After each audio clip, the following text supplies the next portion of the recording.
Hi everybody, my name is Jeff Warren of greatsongs.ca and welcome to part 2 in our multi-part lesson series, How to Play Guitar for Beginners. Now if you saw lesson 1 in the series, you'll now understand all the parts of the guitar. We covered what the parts of the guitar are called and the basic functionality of a guitar with regard to the sound hole and where you pick. So you should have a good understanding of that. If you haven't, and if you missed any of the other lessons in this series, feel free to click down below on my name. We're right beside my picture down there, and that'll take you directly to my YouTube channel where you can access all of the lessons in this series and many other music-related lessons that I'm producing. Now, let's get started. In lesson 2, we are going to discuss how to hold the guitar properly to learn to practice and learn to play guitar, and secondly, how to hold and use your right hand and your wrist and your elbow in relation to the guitar, and how to use and hold your left hand and wrist and elbow in relation to the guitar. And these may sound like basic things, but they're very important. Now, as you become a more advanced guitarist, sure, you'll want to try standing up and using a guitar strap to hold the guitar. Certainly if you're performing on stage, that's mandatory. But I strongly urge you to find yourself a comfortable chair, not a bar stool or a high chair that would make your legs, would force the guitar to fall lower. I recommend you find a chair like the one I'm sitting in. Any dining room chair or comfortable chair, preferably without arms to get in the way, is the best bet. And the reason for that is the acoustic guitar, the natural curve of the acoustic guitar is shaped to fit properly for a right-handed guitarist over your right leg. And it's important you do that. Don't fall into a habit of using your left leg because it places the guitar in the completely wrong position. So it's important that the guitar sits over your right leg comfortably. That's very important. Now, moving on to the position of your arm and your forearm, your right hand will be referred to throughout this series as your picking hand. Whether you're doing finger picking style, which we're going to talk about, or you're using a guitar pick, it's important that your right arm is placed over the guitar in the right way. And how that is you have the crook of your elbow over the top part of the guitar here, so your hand falls naturally over the sound hole area. This area of the guitar is where you're going to be doing the majority of your picking. Whether you're playing near the sound hole or anywhere in this area, it's important that you have your elbow in this position over the guitar. So let's practice that together. If you have a guitar with you right now at home, practice putting that guitar over your right leg, you're facing forward, and your right arm has the elbow and forearm falling over that part of the guitar. That is the correct way. It's important also that you don't develop any bad habits, and typically new guitarists will tend to let the guitar slouch down like this, and the reason for that's obvious. They want to be able to see what they're doing in their fretting hand, their chord playing hand, and their picking. But I really strongly recommend against that. Get in the habit of having your guitar in an almost upright position like this and sitting on your lap like that. And with your arm wrapped around that, you'll see that it naturally pulls the guitar into your body. That's the perfect position for picking and chord work on any acoustic guitar. Generally speaking, you're going to be doing a lot of strumming motions and individual string picking, and if you're finger picking, you're going to be doing a lot of this kind of thumb and finger action on the strings. So it's important that you have a flexibility. Throughout this lesson series, I'm going to focus a lot on picking techniques and strumming styles, and I'm going to focus primarily on using a guitar pick, which I recommend you do as a beginner guitarist. Rather, before you get into intricate picking styles with your right hand, it's important for you to learn chords with your left hand and learn basic picking patterns and rhythms.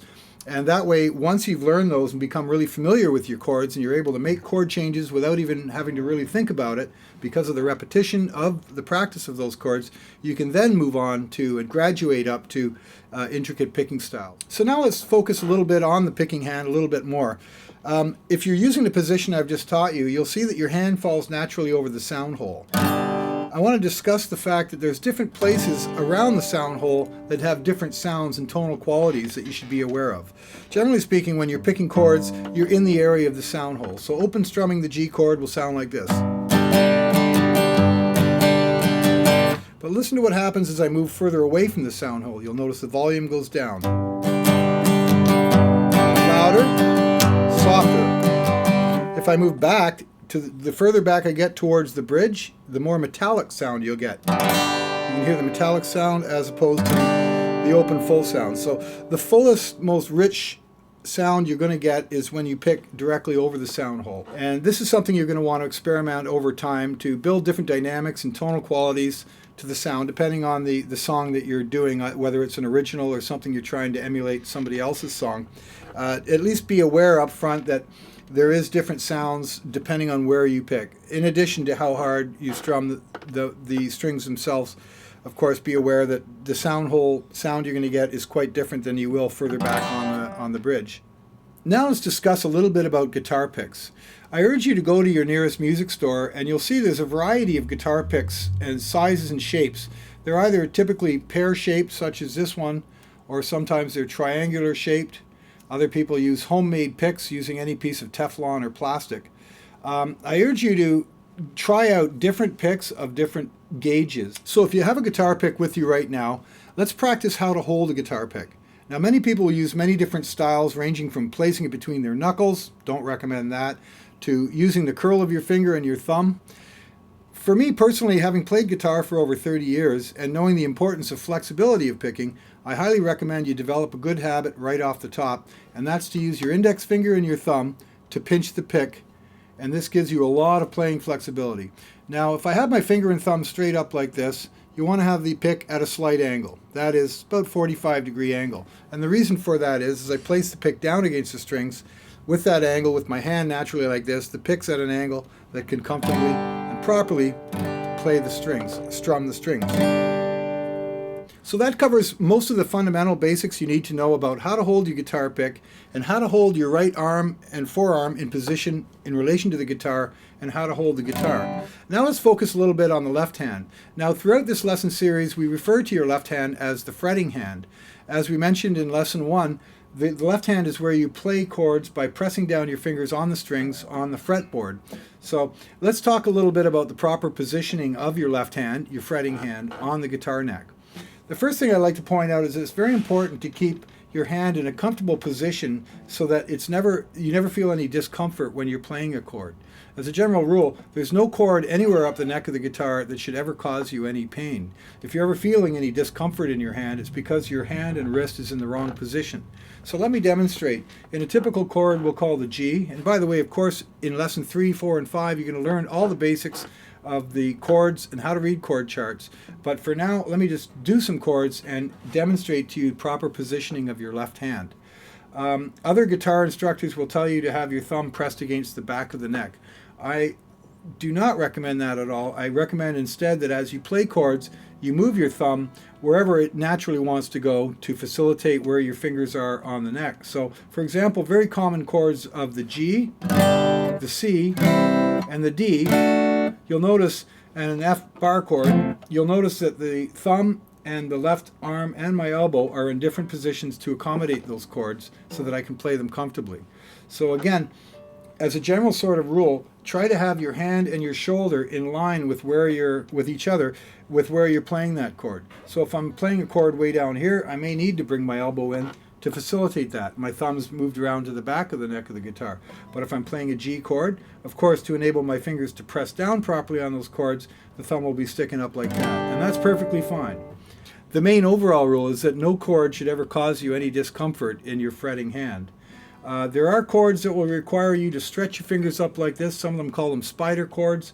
And again, you place your wrist and your elbow and your hand in a manner that enables you to press down equally with gentle force in between the frets to facilitate that chord. So that D stretch chord, for example, as hard as it looks, it really doesn't hurt. It requires very little pressure pressing down on the strings.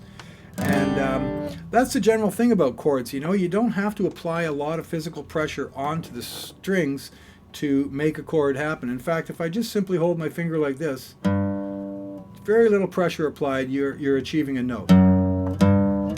It's a mistake a lot of new guitar players make, is they feel they have to squeeze like heck and then they get discomfortable or their wrist gets sore. That should never be the case. If you follow my lessons carefully and realize it only takes a little bit of pressure to make chords, the main thing is to have your wrist in a comfortable position to make that happen. I want to briefly discuss general strumming techniques right now so that you have an idea or a sense of things to come. We're going to get into this a lot more in lessons 3, 4, and 5, but for now I want you to have a general sort of idea of the strumming techniques you're going to be using. In guitar strumming, there's generally downstrokes and upstrokes. But in pattern picking, we actually play individual notes in a predetermined pattern. Here's an example. On the G chord, and if you took away the chord, you'd hear this. So you can see that nice and close. I've got a predetermined pattern that I can apply to other chords as well. The same picking pattern for the C chord, D chord, back to the G chord. That as opposed to this.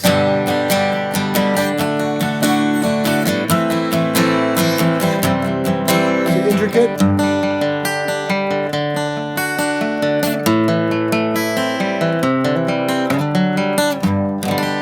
So learning different styles of picking is really important. So the right hand is equally important as the left hand.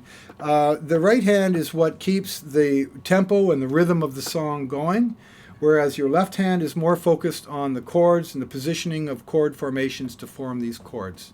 I just want to talk briefly about your fingernails. It's important that the left hand fingernails, that is your fretting hand, that you cut your fingernails fairly short. If your fingernails are too long, the fingernail itself will prevent the fleshy part of your finger from pressing down properly between the frets. So it's important to keep those fingernails trimmed. I recommend you do that at least every couple of weeks. Well, folks, that wraps it up for part 2 in our multi-part series, How to Play Guitar for Beginners. Click right here if you'd like to move on to lesson 3. I encourage you to do so. And don't forget to click on the like and subscribe button. It only takes a second. That really helps me out a lot. And also, I encourage you to click on my name down below where it says Jeff Warren beside my picture. That'll take you right to my YouTube channel where you can access all of the lessons in this series and many other lesson tutorials, music-related lessons that I've done for you to enjoy. One other thing is, please go to greatsongs.ca and get yourself a copy of one of my 3 books, Learn to Play Guitar for Beginners. Now, this is probably the best beginner guide to guitar playing. It includes chords that you need to know. It discusses all different types of chords.